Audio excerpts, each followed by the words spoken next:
one of the things that this podcast aims to do is to share my experiences, things that went right, things that went wrong, so that a fellow writer or a future writer can learn from them, but also so that I can track and account for these lessons that I've learned and apply them to my next body of work.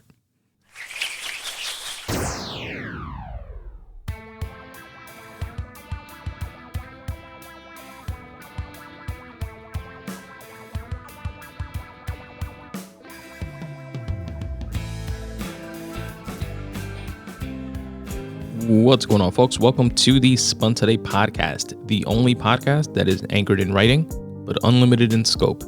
I'm your host, Tony Ortiz, and I appreciate you listening.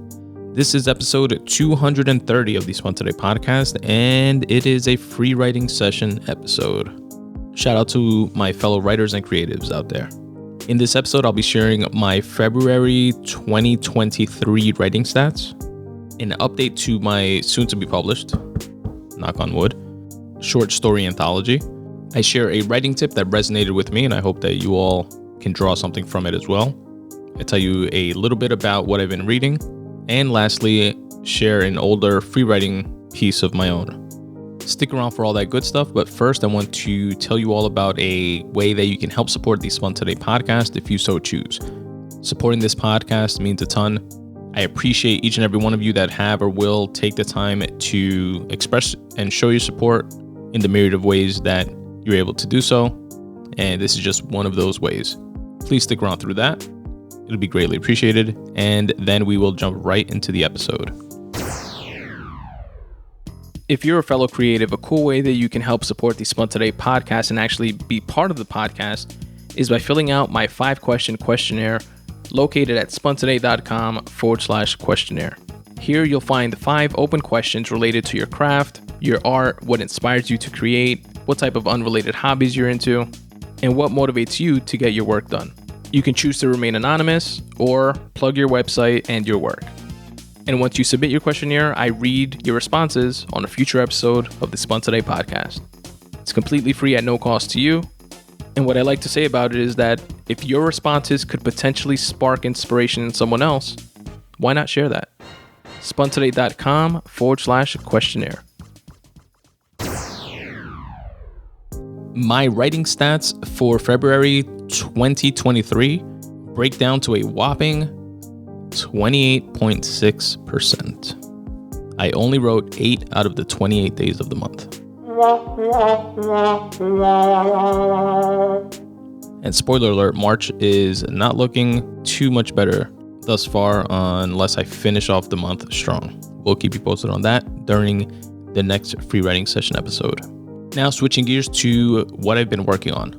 Like I mentioned to you guys during the last free writing session episode, the one prior to this one, my main creative focus is around publishing my first short story anthology.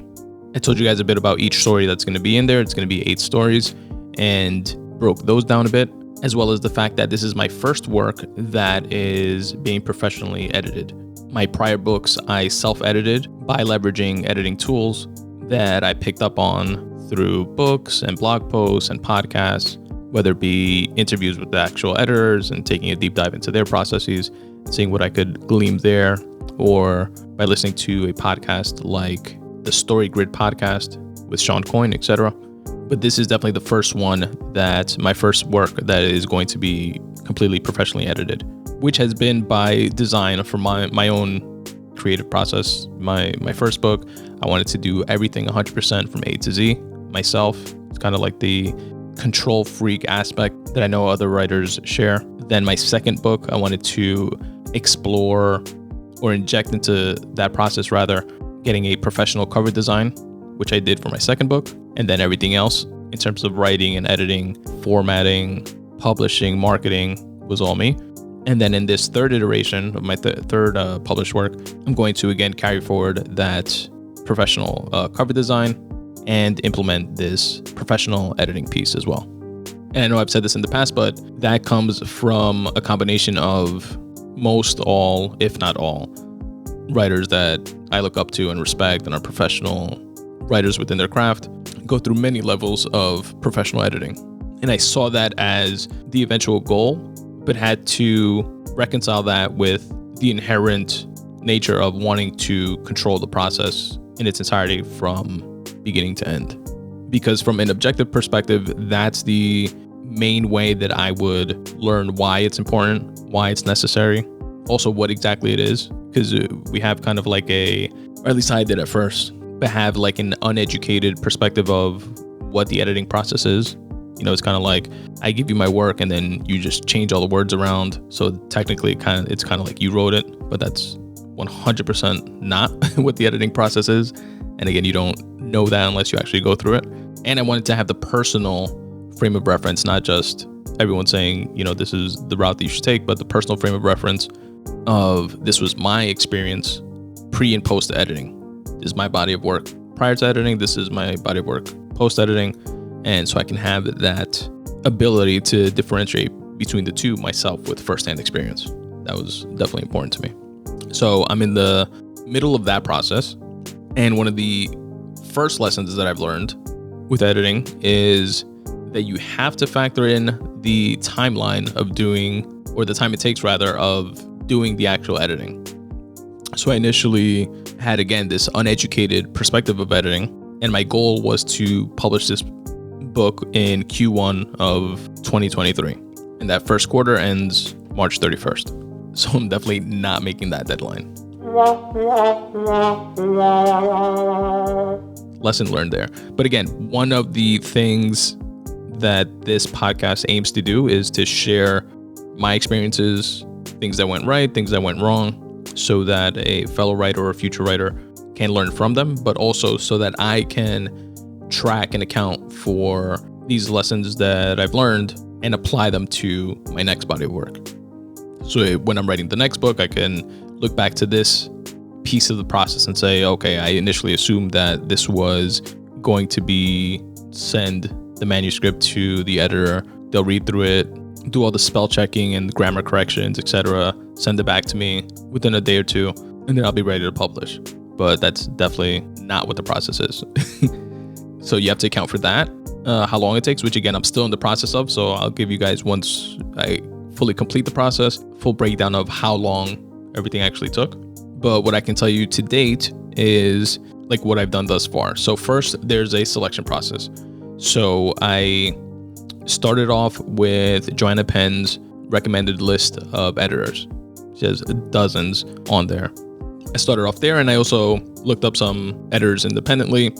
Then I went through a phase of, checking out their websites, books that they have worked on, any feedback I can find on them that's external from whatever they're promoting. Then I narrowed that down to ones that I would vibe with, or I felt that I would vibe with and like to work with. And then I reached out to them.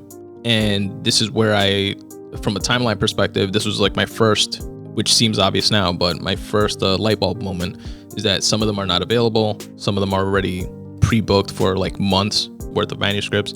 Some of them may not want to work with you because you kind of think, or at least I did, I'm requesting this editing service and I'm paying you for it. So obviously you're going to take the money, but that's not the case. Just like I, from my perspective, am not just going to go with like the cheapest option. And I am looking for certain, obviously like the technical skills and aptitude and experience, but also intangible things like what types of work has that person, what type of books has that person worked on? What are they into? What are they like reading? How do we vibe and interact? Because we are going to be working together for a certain period of time. I want those like intangible things to be smooth, so they're not something that has to be worried about or like factored into the process. But similar to that, like mental math that I'm doing, from an editor's perspective, they're doing that as well. Because that's what you do. Like you reach out to them and you send them a sample. And most of them usually have, like send me your first chapter, send me the first 1,500 words. They have whatever their requirements are for a sample. And you send that, and some of them are just like, they're not interested. They don't like the story, or it's not the genre that they're used to editing. And you find that out in the beginning stages of this process. Then on the flip side, you have ones that are like really eager to work with you for whatever reason, or like your premise, like your story so far. So then my list got narrowed down to those, and then factored in pricing, like I mentioned. Then after factoring in their availability and when they'll be able to begin work on this particular manuscript, we moved forward to sample edits. And that's when they edit, again, like your first chapter or your first 1,500 words or whatever it is that they requested you to send them.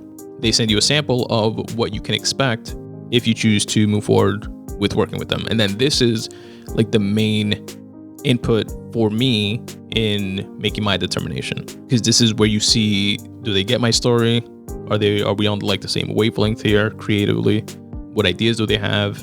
And ultimately how they work, like from a practical perspective. And I'll circle back to that in a second, just to break down a couple things, takeaways for myself. And then after that, you agree to work with whoever you choose. They send you over a contract, final pricing, and the timeline of when you should be expecting responses by. And that ties into a step I skipped, actually, is the type of editing that you're looking for, because there are several different types of editing. I'm going through line editing is what I was looking for, aka copy editing. And every editor might have a slightly different definition to the services, the types of services that they provide. And that's something that I read into when, visiting, and I learned from visiting like all their websites and reading through the fine details of what they provide, what they don't provide. And the line editing or copy editing that I'm going through is definitely cleaning up grammar, sentence structure, wording issues, big picture issues related to story and plot and character development, making sure that your story follows a logical progression from the reader's perspective. They dive into your setting to make sure it's clear throughout the story. The point of view of the characters, is there head hopping going on? And if so, is that intentional, or is there like a narrative break there? And that's where they do the bulk of their work, right? Like that portion of it. Right before that step, they standardize the manuscript in terms of formatting. Now, what this does to make sure that it's in the most universal language that all the like publishing platforms are going to be able to take cleanly. So, for example, you do the editing back and forth in Microsoft Word. I believe it's New Times Roman font, single spaced. So they remove all the double spaces, which is what I usually write with. I believe it's 11 or 12 inch font. And then this is going to be completely legible when I pull it back into, after I finish like all the editing, when I pull it back into Scrivener, which is where I write, and or whenever I like export the file to the different publishing platforms, like Amazon for Kindle, Kobo, Apple Books. My paperback's going to be slightly different, etc. But when these transfers are taking place, standardizing the format, make sure that it stays in that format in all these different platforms, instead of like when you load it into a specific software, then like the spacing changes, you got paragraphs and indents that weren't there before and like stuff like that. You avoid that type of thing by standardizing the format in the beginning. And it's also what editors and agents and publishers expect to see files in. So that's something else that they take care of. And another service of the editors provide is final proofreading, which in and of itself takes like a full business week. And that's just when like all the editing takes place, all the back and forth that you'll do with the editor. They do the final proofread to cross every T, dot every I prior to publishing. And editors, again, have different services. There's like a developmental editing that you can sign up for. That's more so for if you have like a first draft of something you just want to send to an editor and say, help me piece this together. These are a shitload of ideas that I threw up onto a piece of paper. But the line editing phase is like when you get it to the point where, for example, like my second book, where you get it to the point where you would/could publish it as is, but obviously going through the editing process would help to enhance it all. And just from a practical perspective, what you can expect editors to do is, again, one, keep in mind that everything that they edit is a suggestion. I mean, they do first off follow a specific style guide, a market style guide. That's like the framework of everything that they're going to be applying as far as grammar and punctuation, etc. And in this case, this editor uses the US English Chicago Manual of Style. And different territories and areas are going to have like their version of. But that's mainly for like the sentence, technical structure stuff. What I'm referring to as completely optional are, although those things are technically optional too, because if you don't want to follow the right way to write an ellipses or whatever, you don't have to. But what you should expect to see to get back when you send them your manuscript is they're going to send it back exactly what you sent them in Microsoft Word, and then it's going to have what's called track changes on down the right hand side, which are notes from the editor pointing to specific sections or a specific word or a specific sentence with their suggestions. And I'll give you one example. I had a dingus mark in between two scenes, and what that is when there's going to be a scene change but you don't necessarily want to write out or feel you need to write out that transitional period, you use what's called a dingus mark. It's meant to signify like a passage in time. Like, for example, if you're writing a story and the characters in your story are going on a 15-hour flight, you don't have to write 15 hours worth of scenes that happen on the plane unless it's, imperative or important to your story or your plot or whatever you're trying to tell. In a case like that, you would put, we boarded the flight in JFK, dingus mark. When we exited Heathrow Airport in London, blah, blah, blah. And that'll be like the next scene. So I used a dingus mark between two scenes, and the editor recommended and highlighted the fact that those two particular scenes could have been bridged easily with a sentence or two. And that the dingus mark itself, or page break, aka, is more so to indicate big changes in POV or time, like I mentioned before with the airplane example, or location, etc. But in my case, it was like a conversation with one person mentioning that they were going to call somebody, and then the next scene, quote unquote, is them on the phone with that other person. So instead of using a dingus mark there, based on that suggestion, I wrote an additional sentence walking the reader through that piece of the process of going into the other room, looking up a number, and calling someone, etc. So that's one example. Another example, which I got from a different editor, was something that I just completely overlooked, which was in one of my stories. There's a scene where a group of friends gets trapped in a specific area and essentially held hostage. And based on the fact that the story is taking place in modern day, the editor mentioned that they would have tried calling somebody. Like they would have tried, pulling up their cell phones, calling the cops, something. But I had zero reference to that. And in my mind, subconsciously, I guess I'm kind of they're in this, fortified and closed space. Like their phones just aren't working. But from a reader's perspective, that's definitely a big hole. I could definitely see that, see me watching a movie or something and being like, why didn't any of them just text somebody or try calling somebody and giving them their location? So things like that, the editor will pick up on and suggest, and then you as the writer go and write that type of scene or sequence into your story. And I'll give you guys one more example. There's a restaurant scene where the folks are meeting by the bar, by the hostess area, and then I just jump to somebody questioning the number of seats at a table, but I didn't transition them to that table. So from the reader's perspective, they're all standing by the hostess. So how could they be questioning how many seats are at the table where they're going to be having dinner if they haven't walked there yet? Or at least I haven't shown them walking there yet. So they catch things like this, you write it in, and again, you view their suggestions, you take what you want to take, you decline what you want to decline. In this track changes area, you have the ability to write back and question their suggestion, or maybe they read something in a way that you didn't intend, and you can let them know what you meant by it. It's a place to have dialogue and feedback with them within these specific track changes. And then you send the manuscript back, and then they go through your changes, they send back again, and it's usually 2 or 3 pass-throughs of this process, going back and forth before your editing is complete. And then you move on to the next phase of editing. If you have a next phase, in my case would be the proofreading, so on and so forth. But yeah, I'm definitely excited to continue going through this editing process and sharing with you guys what I learned. Something else that I like is that these are all, and a lot of them highlight this, rightfully so, a lot of the editors, these are all tools and tips that you can take with you as you work on, subsequent work. And it makes you that much stronger of a writer. You'll obviously never catch everything from the writing perspective. You're busy in creating a certain world.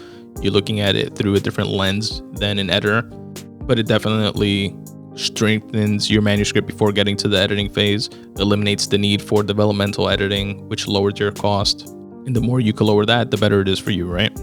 You can apply those funds elsewhere, whether it be marketing or cover design, etc., and try to sell more books. But yeah, I'll definitely tell you guys more about that process as I continue to progress through it. But the main takeaway is that you can no longer expect my short story anthology to be published by the end of Q1, but rather look out for it during Q2. The writing tip I want to share with you guys today is from one of my favorites, Steven Pressfield. It's a blog post from May 2022 titled, Write the Big Moment Big. And this is from his Writing Wednesdays series, which is something you can sign up for completely for free, where he shares tidbits and perspectives like these. I'll link to it in the episode notes for you guys to check out. And it is a short post, so I'm just going to read through it. He wrote, I have a friend who runs a very successful literary agency in Los Angeles. She represents screenwriters. I asked her once, is there any single mistake your writers make? Not in business or marketing, but in writing itself. She replied without hesitation, quote, when they come to the big scene, they chicken out, end quote. I asked her to elaborate. She says, quote, think about the she's my sister, she's my daughter scene in Chinatown. Or the moment in The Godfather when Michael says, if Clemenza can figure a way to have a weapon planted for me, then I'll kill them both. Those are big moments. Both are central to their dramas. And in each one, the writers and directors held nothing back. They didn't underwrite. They didn't underplay. And both those moments are immortal, end quote. Then Steven Pressfield continues, my friend said that her writers, and by extension, of course, all of us, tend to be risk averse in their stories' big moments. And his friend continued, quote, partly I think it's because they've been told that subtext is more powerful than text. Or they're afraid that if they go balls out for emotion and the moment doesn't work, they'll look foolish. So they deliberately underwrite. They back off from having Carmela scream at Tony, I was in love with Furio. Or from Tony slamming his fist through the wall 2 inches from Carmela's face, end quote. And then Steven Pressfield wraps up with, my friend said she routinely has to force her writers to revisit their big moments and be brave enough to take the risk of really going for it. I confess, when I heard that, my blood ran a little cold. I thought, am I doing that? And of course I am. And for the same reasons that my friend cited. Memo to self, don't chicken out next time. Write the big moment. And I wanted to share that as the writing tip for this episode because of course I relate to it directly as depicted and written out there. But I also want to take that idea and concept of not checking it out and going balls to the wall, going for it, and apply it to writing the story itself. Not chickening out from writing that next short story, not chickening out from embarking on a new unknown editing process, not chickening out from publishing your work, not chickening out from getting that next piece of work out and then moving on to the next and taking on your next novel or whatever it is and happens to be for you. And that blog post again is called Write the Big Moment Big by Steven Pressfield. And I'll link to it in the episode notes for you guys to check out. What I've been reading. I'm going to share 4 different books that my ADDness has been swirling around, but I'm not taking a deep dive on either one for different reasons, which I'll share with you now. First up is The Writing Life by Annie Dillard, which I have referenced in the past. I might circle back to doing a complete deep dive on, but for now, there have just been like a handful of things that I've taken away, one of which actually was a writing tip that I shared in a previous pre-writing session episode, but I just don't have the, one, I haven't finished it, 2, I don't have the breadth of takeaways that I normally have from the books that I normally take a deep dive on and share a bunch of takeaways with you guys on. But I may or may not circle back to that one. Then I read The Hitchhiker's Guide to the Galaxy by Douglas Adams, which is a famous, renowned bestseller. I personally didn't love it. I didn't hate it or think it was bad or anything. And personally, if I did, I probably wouldn't even mention it. So I try to make it a point not to, do the whole shitty review thing. Like, who the fuck am I to criticize, especially such an established writer and book? But also, just from the perspective of that, I understand, one, how hard it is to write a book, just to put yourself out there like that. And 2, it's an art. It's all a matter of perspective, and it's all subjective. What I might love, you might hate, and vice versa. So being objective in that sense, there just, again, weren't as many takeaways as I would normally have to do a deep dive little segment on. But I did read that. In the middle of reading The Creative Act, A Way of Being by Rick Rubin. This is a book I've been super anticipating since he was making his rounds in podcast world. He was on Rogan a few months back, and I actually pre-ordered it then. Rick Rubin has always been, at least for me, like one of those, like when they say that thought experiment thing of, if you could have a dinner party with anyone dead or alive, who would it be? Name 5 people, etc., like something like that. Rick Rubin is one of those folks on that list, and I try to like listen to his interviews and stuff like that whenever he does them. There's something almost like ethereal and like mystic about him that I definitely gravitate towards and hold him to a high regard. And obviously I'm into the topic of writing and creativity and the philosophy behind applying lessons that you take from one area or one thing that you do to other aspects of your life. And I'm like a quarter to halfway through it and already have a shitload of takeaways to share. So when I do finish it, that's definitely going to be a deep dive one that I'll be sharing with you fine folks. And lastly, I got Steven Pressfield's latest memoir, Government Cheese, which I have not started yet, but that's next on the list right after Rick Rubin's The Creative Act. I actually got a signed copy, and it was a dope presentation that he has, which I shared on Instagram and Facebook if you guys want to check that out at Spun Today. So you guys can see like the box that it came in and the different things that came with the book, like a cool little notebook in the form of a trucker's writing log, which he used to be, and a couple other cool takeaways. And I'm sure that one's going to have a bunch of takeaways as well that I will share with you fine folks when that time comes. And that is what I've been reading. The free writing session that I'll be sharing with you today to wrap up the show is titled, Your Inability to Earn It is the Only Obstacle. And you can find that in the free writing section of my website, spuntoday.com/free writing.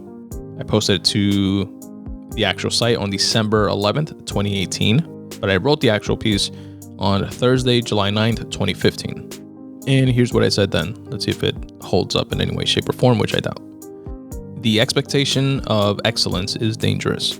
You're not owed anything. It's not coming to you while you sit around and wait for it. Snap out of it before you let it all slip away. It really is yours for the taking, as long as you're willing to take it. Your inability to earn it is the only obstacle in your way. I think Ryan Holiday might have something to say to that. Shout out to The Obstacle is the Way by Ryan Holiday. Then I continue to write, that obstacle can come from an endless array of different colors and sizes, shapes and textures, but it all boils down to the same thing, the same root cause. First, break down the mental walls confining you from your destination. Realize that those walls that built up into an intricate labyrinth of life experiences are there because you put them there. Take that burden off of your shoulders. Now you can begin your work. Now you can begin to be excellent. Now you can begin to be you. And again, I wrote that on Thursday, July 9th, 2015 at 12:03 a.m. You know, one immediate takeaway that I have when I am reading back on these things and kind of like psychoanalyzing myself is that some of these cringe-worthy sentences, like there at the end, now you can begin to be excellent. Now you can begin to be you. These are in part me trying to psych myself out and trying to encourage myself to stop being a bitch and put out this work, whether it be this specific piece, whether it was around that time, 2015, trying to figure out how to self-publish my first book, Make Way for You, which is chock full of these types of free writing pieces. So even though cringeworthy at times, at least in my perspective, they serve the purpose of getting me from that point to this point, which I'm happy to be in and happy to continue to learn and grow, and obviously not anywhere near where I want to be in terms of being an actual accomplished writer, because that in and of itself is like a lifelong pursuit, right? It's not like an attainable thing, at least from my perspective. So wherever I fall on anyone's interpretation or scale of success, or my own different barometers for that, becomes secondary. But I guess I just say that to say that we all have to start somewhere, right? And if stuff like this, thoughts and sayings like this help nudge you in the direction that you want to ultimately be going in, as it has for me, then that's awesome. I like and still agree with the sentiment behind you're not owed anything and it's not coming to you while you sit around and wait for it. I'm a firm believer in working hard and earning your keep and earning what you get. I actually don't want anything that I don't earn. There was a couple things here in the middle that I didn't like as I was reading it. But yeah, like that your inability to earn it is the only obstacle in your way. I wouldn't agree with that now. There's always going to be different obstacles that you don't even know of as obstacles, whether it be within the craft itself, little obstacles like, for example, like we were speaking about earlier, in terms of editing and timeline and external things like that you don't account for because you literally don't know. But obviously, and most importantly, obstacles in life that are going to bleed into whatever plans you have and put in place. So it's not just a matter of the inability to earn it, as I said there. I did mention, I guess, although I don't like the word choice there, that an obstacle can come in an endless array of different colors and sizes, shapes and textures. If I was rewriting that today, I would definitely try to use a different sentence schemes there, different word choices. And I don't agree with that piece of it all boiling down to the same singular root cause, because you could have multiple root causes for different issues, different obstacles, different problems, and also multiple different types of solutions for the same problem, which I guess is a different perspective to look at this through. I did like, however, to end on a positive note, the sentence stating that you should realize that those walls that built up into an intricate labyrinth of life experiences.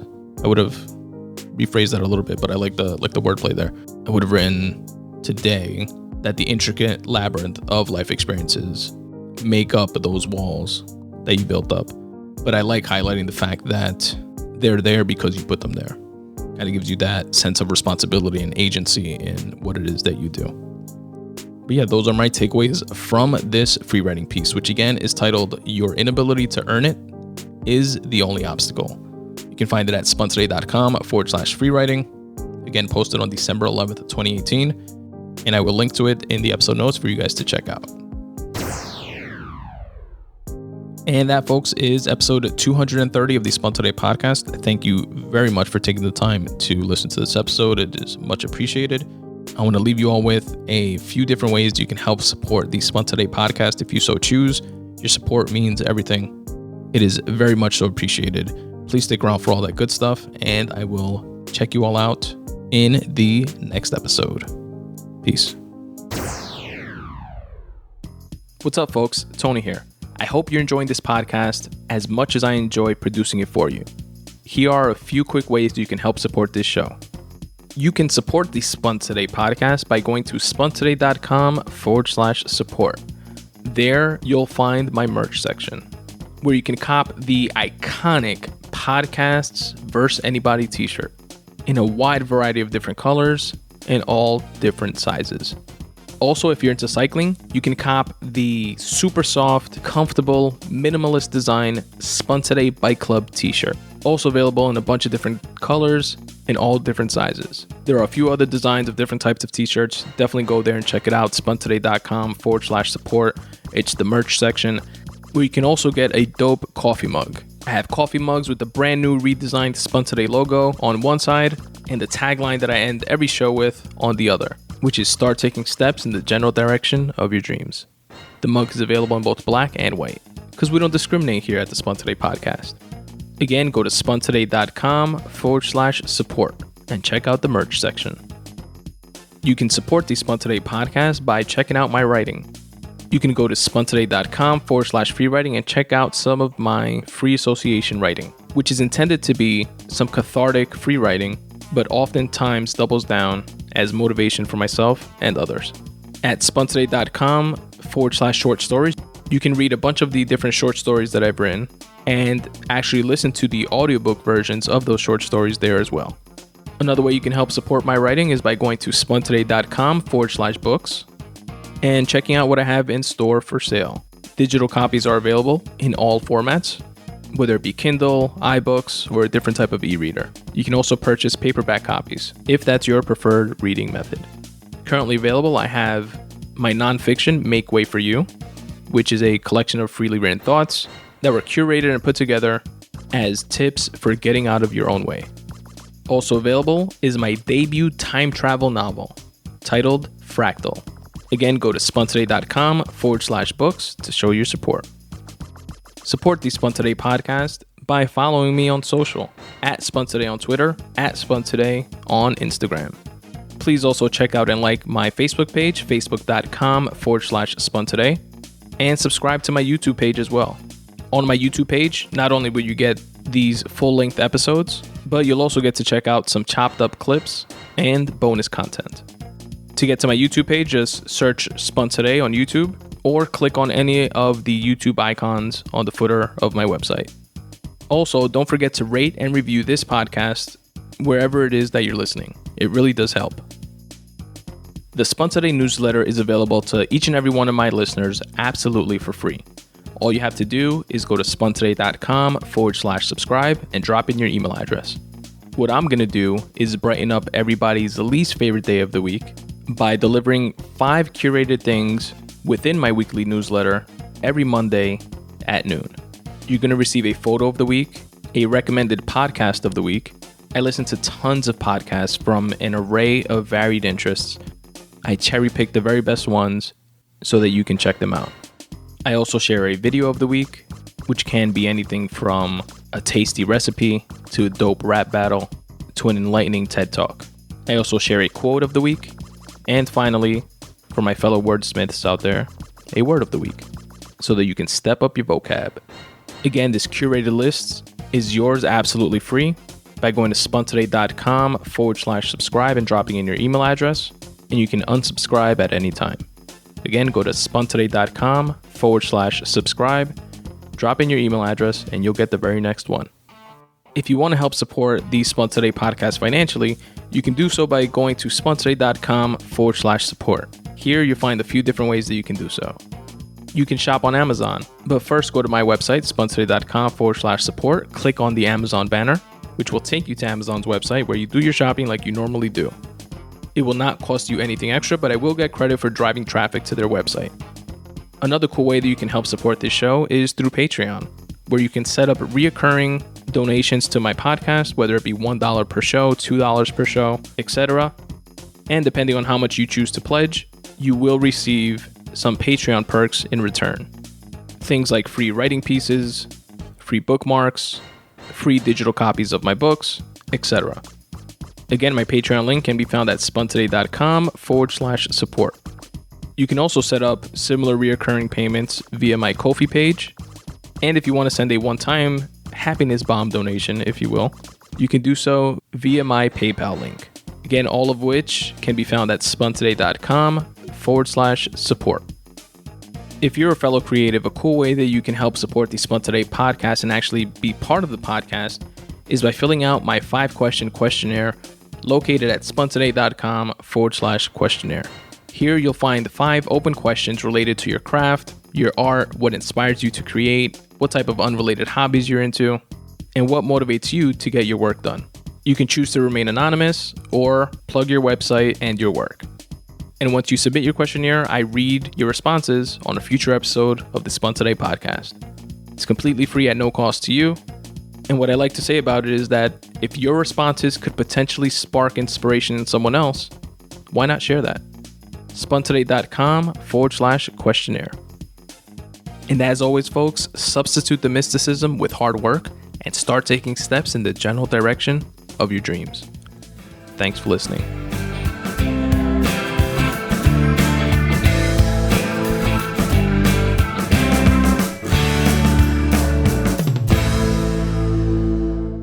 I love you, Aiden.